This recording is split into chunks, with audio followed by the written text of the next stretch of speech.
Every word that comes out of your mouth has 100 to 1,000 times more power than a thought. Because when you speak, the word vibrates into the universe. See, when you think, you're sending out a vibration only through your mind. But when you speak, you have to have the thought as well. So when you speak, not only are you having a thought come from your mind, but the vibration is coming out of your mouth into the physical universe. It's vibrating molecules. It has creative force. You speak things without thinking. So think about what you say. I'm so dumb. Boom. You just spoke that into existence. Things don't work out for me. You just spoke that into existence. I miss all the opportunities. You just spoke that into existence. Think about what you say. You don't even listen to your words. Let me tell you what rich people do. They speak into existence what they want. When you speak things, it is dramatically different than if you just think it. Watch your words.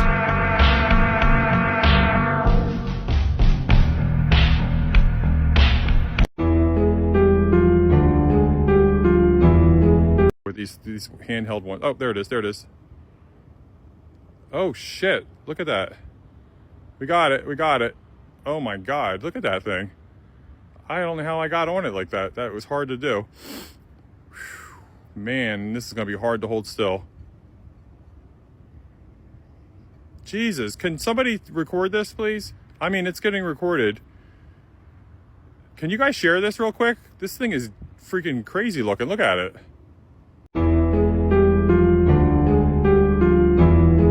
You guys ever hear about the lost library of Nineveh? No, I have not. So Ashurbanipal was the last great king of the Neo-Assyrian Empire, ruling from Nineveh from 668 to 627 BC. This dude was obsessed with understanding everything, and so he founded this library in Nineveh, which wasn't discovered until the mid-19th century by a British archaeologist, Austin Henry Layard, and he found over 30,000 tablets. Jeez. And that's where we found the Epic of Gilgamesh. Oh my gosh. But what's fascinating is that the stuff that they did find rewrote a lot of Middle Eastern history, because they talked about old war campaigns, kings that no one has ever heard of. Wow. But then there's thousands of these tablets talking about advanced astrology. They said in today's standards is still very advanced. That's amazing. And what's creepy, Ashurbanipal claimed to possess access to knowledge from before the flood, suggesting he may have been aware of ancient, perhaps lost or suppressed knowledge. And this is a quote from him. I have studied inscriptions from before the flood. I can solve intricate divisions, multiplications, mathematics, and writing.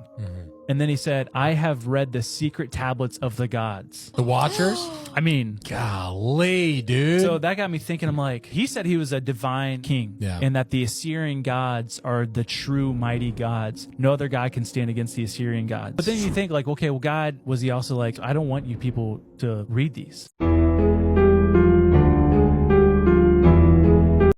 want you to fill in the story of the rest of the beginning of the universe. God, spiritual matter, impact on material matter. Okay, so 2 questions. All right. Go ahead. All right, your question, where did God come from, assumes that you're thinking of the wrong, obviously it displays that you're thinking of the wrong God, because the God of the Bible is not affected by time, space, or matter. If he's affected by time, space, or matter, he's not God. Time, space, and matter is what we call a continuum. All of them have to come into existence at the same instant, because if there were matter but no space, where would you put it? If there were matter and space but no time, when would you put it? You cannot have time, space, or matter independently. They have to come into existence simultaneously. The Bible answers that in 10 words. In the beginning, there's time. God created the heaven, there's space, and the earth. There's matter. So you have time, space, matter created, a trinity of trinities there. Just, time is past, present, future. Space has length, width, height. Matter has solid, liquid, gas. You have a trinity of trinities created instantaneously. And the God who created them has to be outside of them. If he's limited by time, he's not God. The guy who created this computer is not in the computer. He's not running around in there changing the numbers on the screen, okay? The God who created this universe is outside of the universe. He's above it, beyond it, in it, through it. He's unaffected by it. So the concept that a spiritual force cannot have any effect on a material body, well then I guess you'd have to explain to me things like emotions and love and hatred and envy and jealousy and rationality. I mean, if your brain is just a random collection of chemicals that form by chance over billions of years, how on earth can you trust your own reasoning processes and the thoughts that you think? Okay, so your question, where did God come from, is assuming a limited God. And that's your problem. The God that I worship is not limited by time, space, or matter. If I could fit the infinite God in my 3-pound brain, he would not be worth worshiping, that's for certain. So that's the God that I worship. Thank you.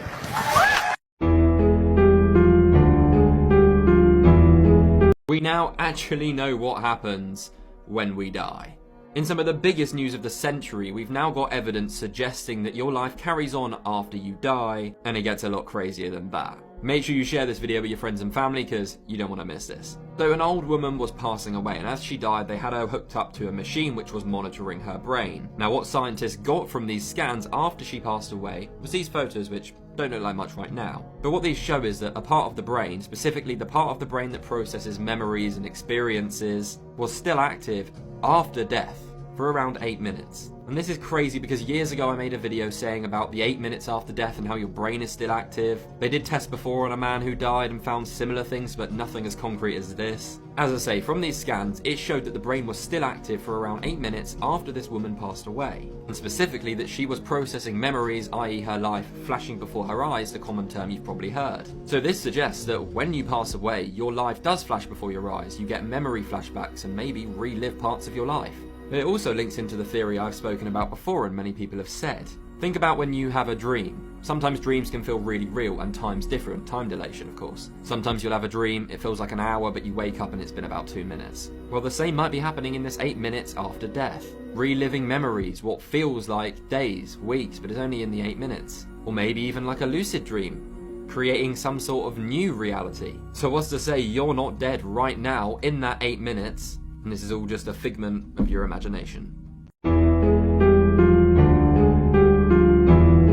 Guys, the scene in Spain is honestly creepy and post-apocalyptic. Now, you would never be able to tell. It seems like life's just continuing, but literally, there are no traffic lights. It's the last of light we're gonna see here with the sky, with the natural lighting. Everyone's concerned, everyone's suspicious. What the hell is going on? The last people walking are like suspicious. All the businesses are closed. Everything is closed except for the Chinese stores. And this guy is, you know, just walking to wherever he's walking, but people are very just like, what the hell is going on? And traffic is just moving without traffic lights. It is just a strange situation. You see how this person stopped for them even though there's no traffic light. Normally there would be a traffic light. Is this the beginning of something more serious than we know? It's all speculation at this point, but yeah, guys, it is weird. It is weird. The energy is weird. And you would never know because the weather in Malaga, Spain, and the south of Spain is absolutely beautiful. All right, guys, we're gonna go find out what's happening in the center of the city. See you on the next video.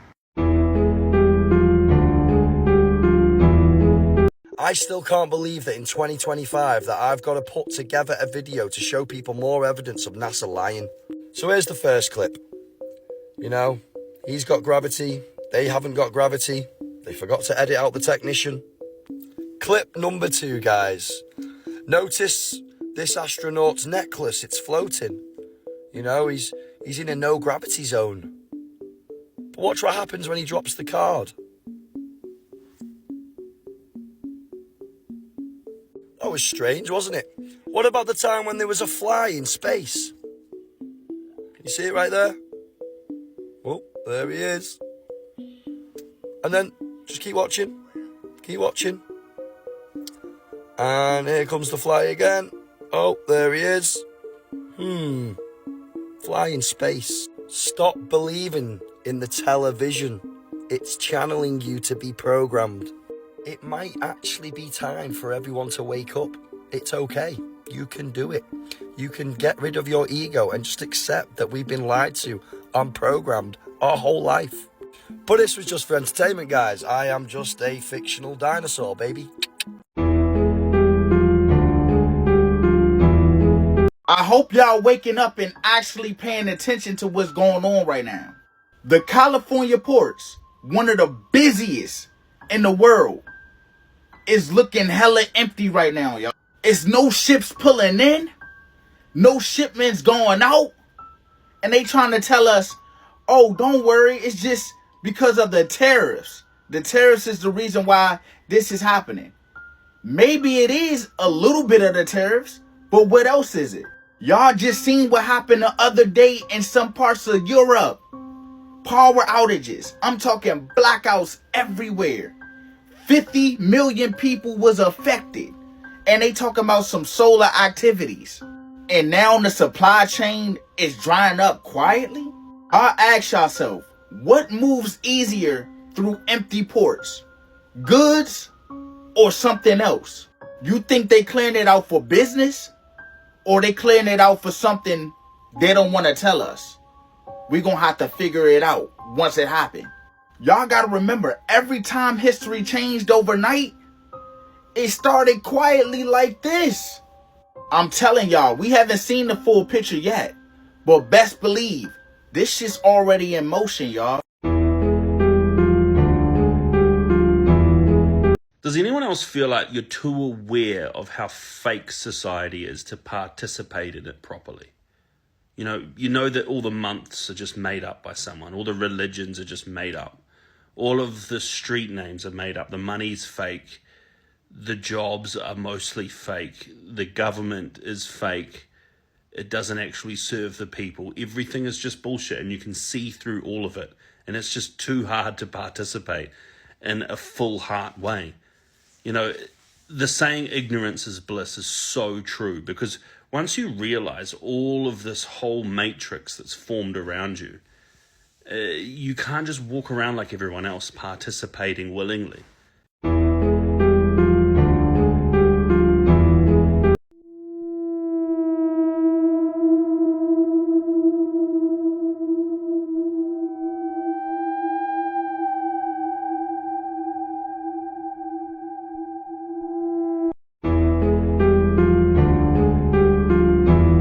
In 1938, there was a gentleman named Harold Burroughs Meyer, and he was a theatrical designer and a sound engineer. And he began developing techniques that would control the emotional response of audiences and to create mass hysteria. And so from there, you have this Rockefeller-Rothschild alliance. What they were doing is not only were they looking at ways to steer the masses, but they wanted to change the standard tuning of A to 440 hertz. So in 1939, they began funding Joseph Goebbels, who was the Nazi propagandist. And at that time, Joseph Goebbels, he wanted to change the standard tuning of A. And so he organized a meeting in London to do that. And they didn't invite any of the French musicians because they were opposed to 440 hertz. And then the organizers of the conference, they interviewed musicians, the instrument makers, the physicists, and then also the sound engineers.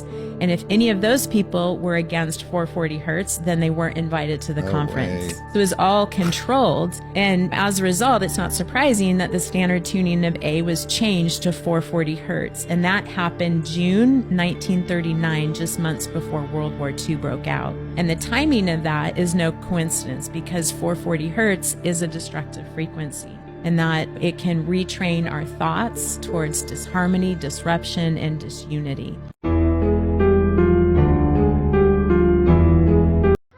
Do you know what's not normal? It's not normal to get up at 6:30 in the morning, to get your kids rushing ready for school, to shove them out the door, to fight with each other, in order for them to go to a place where they're not actually getting educated, they're getting indoctrinated. Do you know what else is not normal?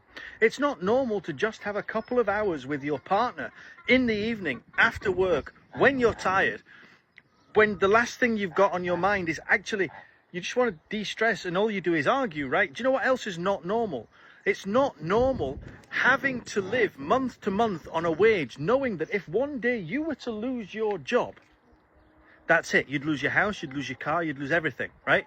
That's not normal. And we've been sold this as a normal way of living, like this is life. That's not life. That's survival. It's literally clutching at straws in order to just get through to the next day.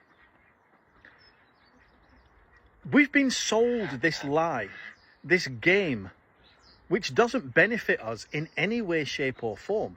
All it does is benefit the people at the top, the owners of the corporations, the billionaires, the people who take advantage of the fact that you don't feel good, that your health is bad, that you feel depressed. So they sell you solutions to your problems in order to make themselves money.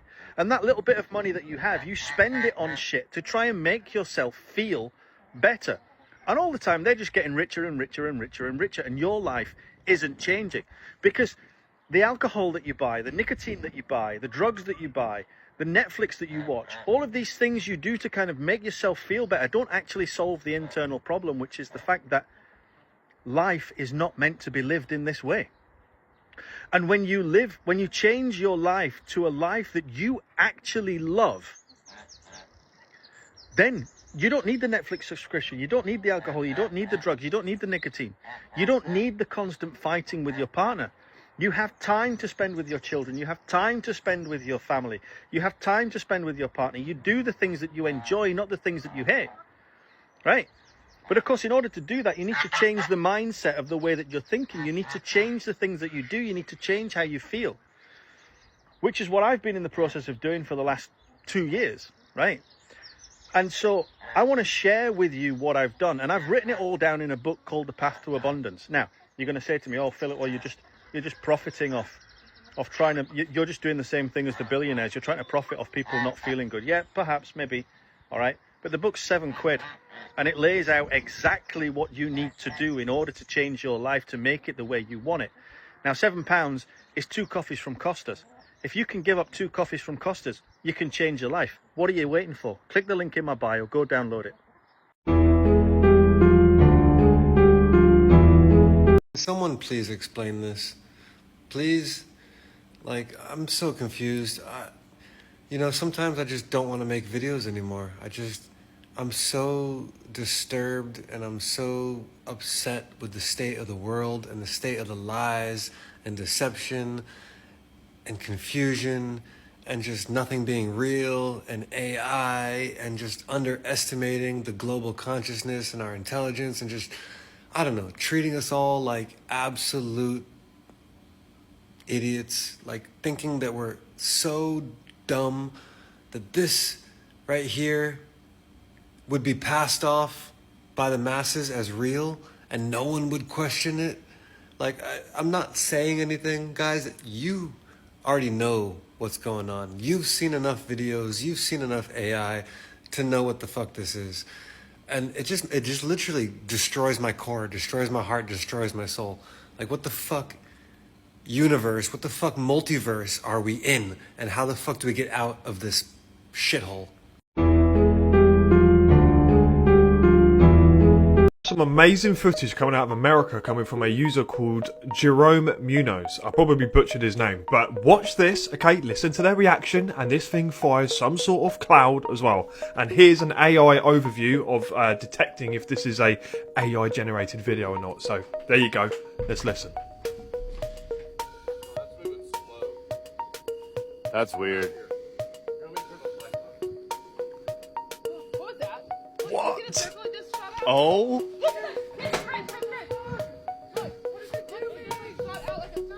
No way. I got on video. When you see something like this for the first time in your life, it changes everything that you've been brought up around, man.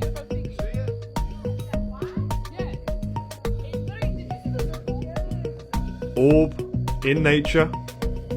We've seen these bad boys all over the world. So with the AI overview, it says here specifically AI generation probability 6%. So this is authentic, baby. So I asked it to give me an origin hypothesis, okay? And right here it says natural phenomena, 20%. No thunderstorm, unlikely to be ball lightning. Too sustained and stable for meteor, insect or camera flaring. Human-made, 12%. No visible rotor beacon or sound, doesn't match drones, flares or spotlights, lacks structure casing or known aerospace signature.